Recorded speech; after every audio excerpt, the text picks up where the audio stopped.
Sir, my mom didn't come home last night. The words felt like ice in my chest. I looked down at the little girl standing in the snow, her tiny hands clutching the hem of her coat, eyes wide and wet with worry. Something inside me shifted. I was the CEO, used to decisions that could change the future of companies. But this was different. This was human. I knelt to her level, trying to offer a smile that didn't quite reach my eyes. Tell me what happened, sweetheart. Her voice trembled as she spoke about her mother disappearing after a night at work, leaving her alone.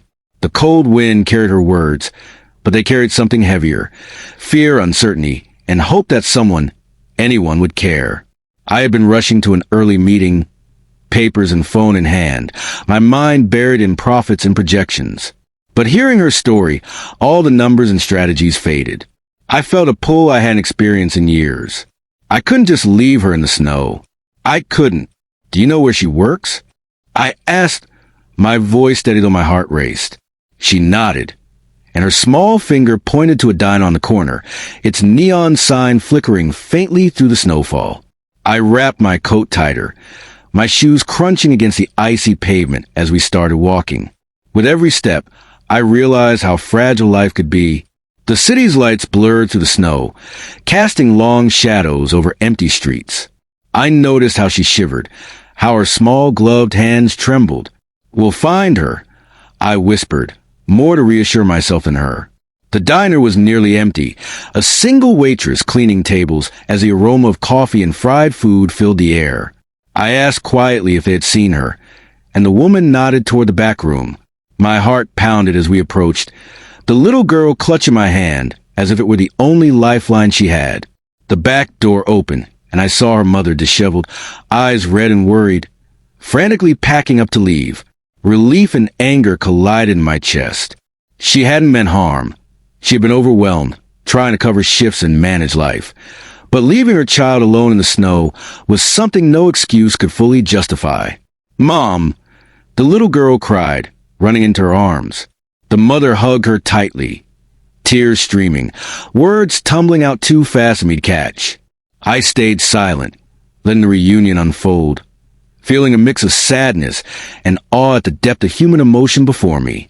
Finally, the mother noticed me. "Sir," she said, confusion and embarrassment in her tone. I nodded, gesturing for calm. "You're lucky someone cares enough to look," I said softly. "She's lucky someone noticed." She sank into a chair, exhausted, and I realized how easy it is to become invisible in the rush of life. How small act of attention can ripple into something profound. This was more than a lost night. It was a moment that could have been a tragedy, a reminder of how interconnected we are. The little girl looked up at me, gratitude shining in her eyes. "Thank you," she whispered. It was a small word, but it carried weight that no corporate approval could ever match.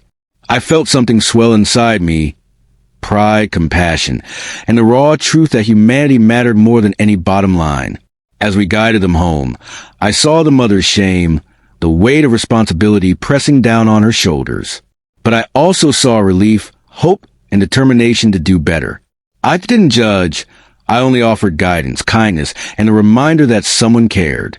That sometimes seeing and acting can change everything.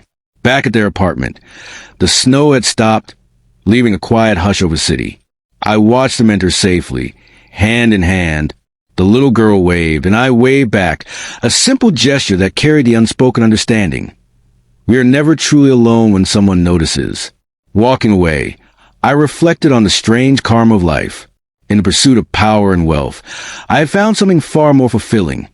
The power of compassion, the joy of human connection, the irreplaceable gift of being there when someone needed you most. I returned to my office, snow melting on my shoes, and realized that leadership wasn't just about numbers and decisions. It was about seeing people, about noticing the silent struggles around you, about acting when it matters most. Days later, I received a small note slipped under my door. "Thank you, sir. You saved us without even knowing. We will never forget your kindness." The little girl had written it. My chest tightened with emotion. Sometimes, the smallest gestures leave the largest imprint. That night, I stared out over the city skyline, snow still glinting in streetlights, and felt a quiet transformation within me. Life could be harsh, unpredictable, and lonely, but a single act of kindness could pierce through the darkness, leaving light in its place. I learned something vital that day, that power, wealth, and status fade, but human compassion endures. A simple act of noticing, of caring, of stepping forward can rewrite a story. And perhaps that was the most important lesson of all. As I closed my eyes at night, I smiled quietly. In a world that often forgets the small, the silent, and the overlooked, I had witnessed the extraordinary truth. Kindness is never wasted. It changes lives, shapes futures, and sometimes even saves them.